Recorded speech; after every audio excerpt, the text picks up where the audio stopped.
Hello everyone, कैसे हैं आप सब लोग। मेरा नाम है Chailsha and welcome back to our channel simply studies with Chailsha. तो देखो, आज से हम स्टार्ट कर रहे हैं कंप्यूटर ऑर्गेनाइजेशन एंड आर्किटेक्चर को। साइड बाय साइड आपकी कंप्यूटर वन लाइनर की क्लासेस चल रही है एंड पाइथन की क्लासेस भी हम कर रहे हैं। पाइथन की 3 क्लासेस हम कर चुके हैं, जिसमें हमने पाइथन का इंट्रोडक्शन, पाइथन इंटरेक्शन मोड्स और पाइथन के टोकन्स, कीवर्ड्स एंड आइडेंटिफायर्स को हमने कवर किया है। ठीक है, अब जो कंप्यूटर ऑर्गेनाइजेशन एंड आर्किटेक्चर है, आपकी ये क्लासेस अगर मैं कहूँ कि स्पेशली कौन से एग्जाम के लिए आपके लिए बेनिफिशियल रहेगी, तो अभी आपका जो टीजीटी कंप्यूटर साइंस का एग्जाम होने वाला है 7 फेब को, उसके अलावा जो बिहार एस्टेट का एग्जाम है एंड बीपीएससी, इन तीनों एग्जाम के लिए आपकी ये क्लासेस क्या रहेंगी, यूजफुल रहेंगी। ठीक है, उसके अलावा computer organization and architecture, computer से रिलेटेड हर कॉम्पिटिटिव एग्जाम के लिए क्या रहती है, क्लासेस बेनिफिशियल रहेगी, क्योंकि काफी इंपॉर्टेंट आपका ये सब्जेक्ट रहता है हर एग्जाम पॉइंट ऑफ व्यू से। तो यहाँ पे देखिए, एकदम बेसिक से हम क्लासेस को स्टार्ट कर रहे हैं। तो सबसे पहले हम देखते हैं कि कंप्यूटर आर्किटेक्चर और कंप्यूटर ऑर्गेनाइजेशन, यहाँ पे हम 2 टर्म्स देखते हैं। एक तो है आपकी यहाँ पे ऑर्गेनाइजेशन एंड दूसरी है आपकी आर्किटेक्चर। तो दोनों में क्या डिफरेंस है वो हमें यहाँ पे पता होना चाहिए। तो सबसे पहले हम इन दोनों का डिफरेंस यहाँ पे करेंगे। ठीक है, तो देखो, कंप्यूटर आर्किटेक्चर क्या होता है। तो कंप्यूटर आर्किटेक्चर डेफिनेशन है इसकी, is concerned with the way hardware components are connected together to form a computer system. तो कंप्यूटर आर्किटेक्चर क्या कह रहा है कि कंप्यूटर आर्किटेक्चर, आर्किटेक्ट का मतलब क्या हुआ कि हम पूरी यहाँ पे डिजाइनिंग कर रहे हैं, कंप्यूटर के कंपोनेंट्स की क्या हो रही है, यहाँ पे डिजाइनिंग हो रही है एंड वो जो हार्डवेयर कंपोनेंट्स है वो किस तरह से एक दूसरे से जुड़े रहेंगे, कनेक्ट रहेंगे, वही क्या होता है, आर्किटेक्चर होता है। जैसे जब हम अपना घर बनाते हैं तो किसी ना किसी आर्किटेक्चर के पास जाते हैं कि भाई हमारे घर का डिजाइन रेडी करके दो। वो आपको बताएगा कि ये रूम यहाँ पे है, इस रूम के साथ बाथरूम अटैच रहेगा, इस रूम के साथ आपका लिविंग रूम अटैच रहेगा। तो मतलब कि इसी तरह से कंप्यूटर आर्किटेक्चर में आर्किटेक्चर क्या बताता है कि कंप्यूटर के कौन से हार्डवेयर से कौन सा हार्डवेयर कंपोनेंट कैसे एक दूसरे से अटैच रहेगा, कनेक्ट रहेगा। ठीक है, तो ये क्या है, आपका कंप्यूटर आर्किटेक्चर की डेफिनेशन है। अब यहाँ पे देखो, कंप्यूटर ऑर्गेनाइजेशन का काम क्या है। ऑर्गेनाइजेशन मतलब कि सब कुछ ऑर्गेनाइज करना, व्यवस्थित करना, यही तो मीनिंग होता है ऑर्गेनाइजेशन का। तो ऑर्गेनाइजेशन यहाँ पे क्या ऑर्गेनाइज करेगा, computer organization is concerned with the structure and behaviour of a computer system as seen by the user.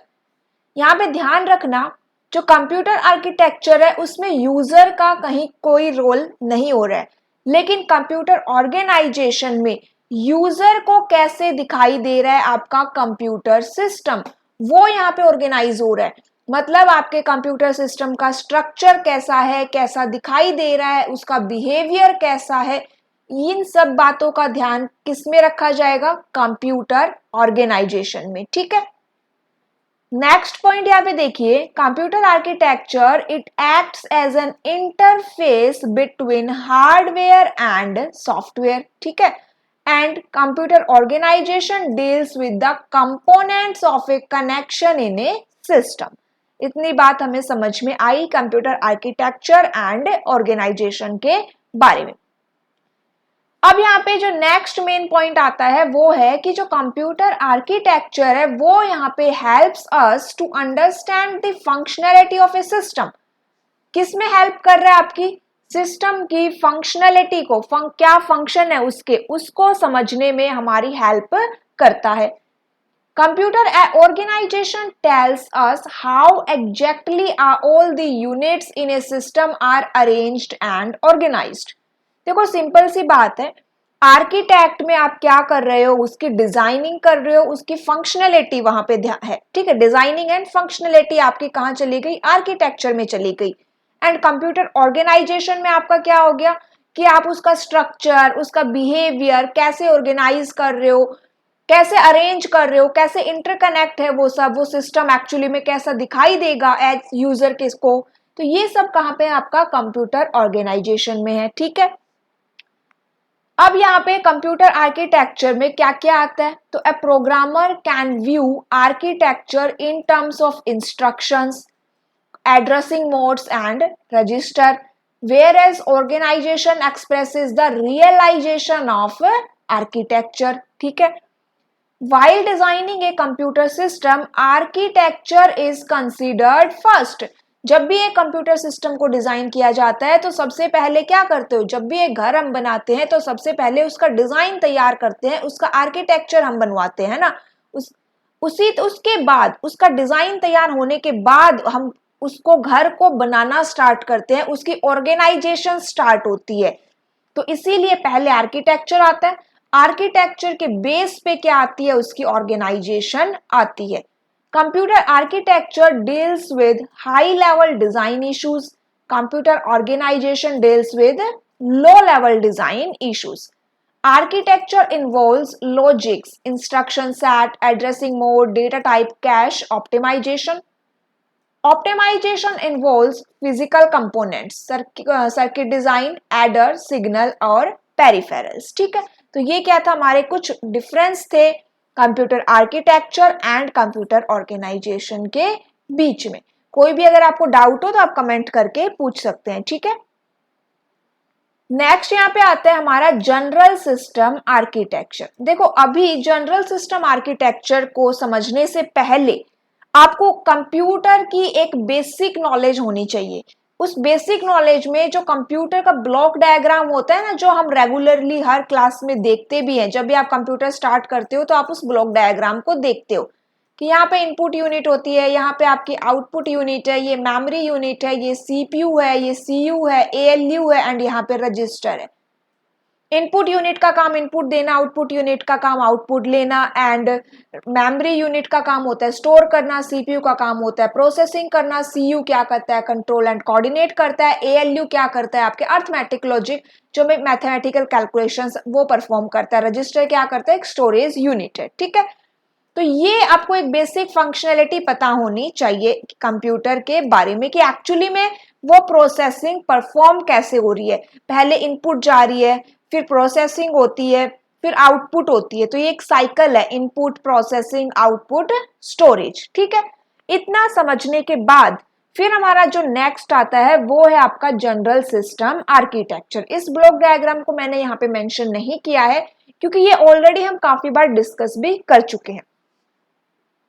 तो जनरल सिस्टम आर्किटेक्चर में हमारे पास दो मेजर क्लासिफिकेशंस है। कितनी क्लासिफिकेशन पढ़ते हैं हम, दो। कौन कौन सी है, एक है आपका स्टोर प्रोग्राम कंट्रोल कॉन्सेप्ट और एक है आपका फ्लिंस क्लासिफिकेशन ऑफ कंप्यूटर्स। ठीक है, दोनों को हम वन बाय वन थोड़ा सा देखते हैं। Store program control concept. अब देखो मैंने आपको कई बार बताया भी होगा कि एक जॉन वॉन न्यूमन पर्सन थे। कौन, क्या नाम था उनका, जॉन वॉन न्यूमन, जिन्होंने सबसे पहले स्टोर्ड प्रोग्राम का कॉन्सेप्ट दिया। स्टोर्ड प्रोग्राम कॉन्सेप्ट का मतलब क्या हुआ, उन्होंने कहा कि जो अब हम कंप्यूटर में काम करते हैं तो हमारा डेटा कहीं ना कहीं स्टोर होना चाहिए, एक मेमोरी होनी चाहिए जिससे कि वो जो स्टोर डेटा है उसको कंप्यूटर बाद में मॉडिफाई भी कर सके। मतलब कि जो रिजल्ट उसने स्टोर किए हैं, इंटरमीडिएट रिजल्ट अगर स्टोर किया है तो दोबारा भी वो उनको यूज कर सके अगर वो मेमोरी में स्टोर है तो। ठीक है, तो ये क्या कॉन्सेप्ट था आपका स्टोर्ड प्रोग्राम का एंड किसने दिया था, आपका जॉन वॉन न्यूमन ने दिया था। कब दिया था, लेट 1040 में। ठीक है, तो ये कॉन्सेप्ट किनका है, जॉन वॉन न्यूमन का। अब बात आती है कि सबसे पहला कंप्यूटर जिसने इस कॉन्सेप्ट को यूज किया तो वो है आपका ENIAC, ENIAC, electronic numerical integrator and computer. ये आपका पहला कंप्यूटिंग सिस्टम था जो डिजाइन हुआ था आपका 1940 एंड काफी जगहों पे आपको 1946 भी मिल जाएगा एंड इसके अंदर आपका स्टोर्ड प्रोग्राम कॉन्सेप्ट यूज हुआ था जिसमें machine use memory for processing data. यहाँ पे देखो जॉन वॉन न्यूमन ने ये आइडिया दिया था इन लेट 1040 में, 1040 में कब क्या दिया था, इन्होंने ये आइडिया दिया था। ठीक है, ध्यान रखना इस बात को। वैसे यहाँ पे ईयर इंपॉर्टेंट नहीं है, इंपॉर्टेंट है आपका ये नाम कि ये कॉन्सेप्ट किसने दिया एंड कौन से कंप्यूटर में सबसे पहले ये यूज हुआ। अब आगे देखो, स्टोर्ड प्रोग्राम कॉन्सेप्ट आगे 3 कैटेगरी में डिवाइड हो गया। कौन कौन सी कैटेगरी है, Von Neumann model, general purpose system और पैरेलल प्रोसेसिंग। ठीक है, 3 कैटेगरी में डिवाइड हुआ हमारा stored program concept, Von Neumann model, general purpose system and parallel processing. इतना हमें समझ में आया। नेक्स्ट क्लासिफिकेशन थी यहाँ पे फ्लिंस क्लासिफिकेशन। किसने दी है, एमजे फ्लिन ने दी थी ये क्लासिफिकेशन। ठीक है, अब इस क्लासिफिकेशन के अकॉर्डिंग जो आपका कंप्यूटर की ऑर्गेनाइजेशन है वो किसके द्वारा हो रही है, इंस्ट्रक्शंस और डेटा आइटम्स के थ्रू। ठीक है, यहाँ पे क्या इंपॉर्टेंट है, ये क्लासिफिकेशन किसके बेसिस पे हुई है, number of instructions, instruction stream कह लो या डेटा स्ट्रीम कह लो या नंबर ऑफ डेटा आइटम्स। ठीक है, M.J. Flynn proposed a classification for the organization of computer system by the number of instructions and data items that are manipulated simultaneously. अब आगे देखो, sequence of instructions read from memory. जो instructions आप memory से read कर रहे हो उन्हें क्या कह रहे हैं हम, इंस्ट्रक्शन स्ट्रीम कहते हैं। इंस्ट्रक्शन स्ट्रीम क्या है, sequence of instructions read from memory. ठीक है, अब आती है नेक्स्ट यहाँ पे डेटा स्ट्रीम। डेटा स्ट्रीम किसको बोल रहे हैं हम, the operations performed on the data in the processor. देखो मेमोरी से इंस्ट्रक्शन ले रहे हैं, इंस्ट्रक्शन फैच कर रहे हैं, इंस्ट्रक्शन रीड कर रहे हैं, इसको बोलते हैं इंस्ट्रक्शन स्ट्रीम। अब डेटा के ऊपर आप ऑपरेशंस परफॉर्म कर रहे हो, इसको क्या बोलते हैं, डेटा स्ट्रीम। स्ट्रीम का मतलब क्या है, यहाँ पे फ्लो ऑफ इंस्ट्रक्शन या फ्लो ऑफ डेटा। ठीक है, एक बात और याद रखना कि जो पैरेलल प्रोसेसिंग है, जो ऊपर हमने बात करी स्टोर्ड प्रोग्राम कॉन्सेप्ट में, एक पैरेलल प्रोसेसिंग है, वो आपकी इंस्ट्रक्शन स्ट्रीम में भी हो सकती है, डेटा स्ट्रीम में भी हो सकती है या दोनों में हो सकती है। ठीक है, अब फ्लिंस क्लासिफिकेशन भी आगे 4 ग्रुप्स में डिवाइड हो गए। 4 ग्रुप कौन कौन से हैं इनके, SISD single instruction single data stream, SIMD single instruction multiple data stream, MIST multiple instruction stream single data stream, MIMD multiple instruction stream और मल्टीपल डेटा स्ट्रीम। इसको इस एग्जाम डायग्राम के थ्रू समझो कि ये SISD है, SIMD, MIST और MIMD।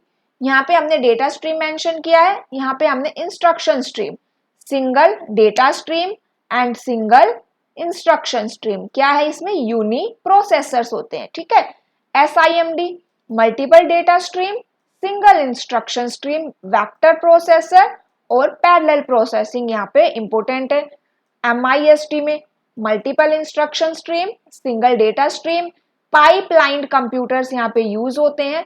MIMD multiple instruction multiple data stream, multi computers रहेंगे एंड मल्टी प्रोसेसर रहेंगे। ठीक है, तो ये हमारी क्या थी, आज एक कंप्यूटर ऑर्गेनाइजेशन एंड आर्किटेक्चर की इंट्रोडक्टरी क्लास थी। नेक्स्ट क्लास में हम रजिस्टर के बारे में समझेंगे। क्लास अच्छी लगे तो क्लास को जरूर शेयर करना एंड कमेंट करके बताना सेशन कैसा लगा। Thank you.